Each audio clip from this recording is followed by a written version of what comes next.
think about whether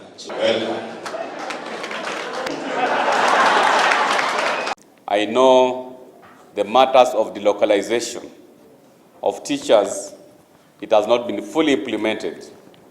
Tuko na walimu ambao bado they are serving in other counties, and again this is a matter which will bring up to our education committee so that all those teachers who are delocalized lazima warudi nyumbani.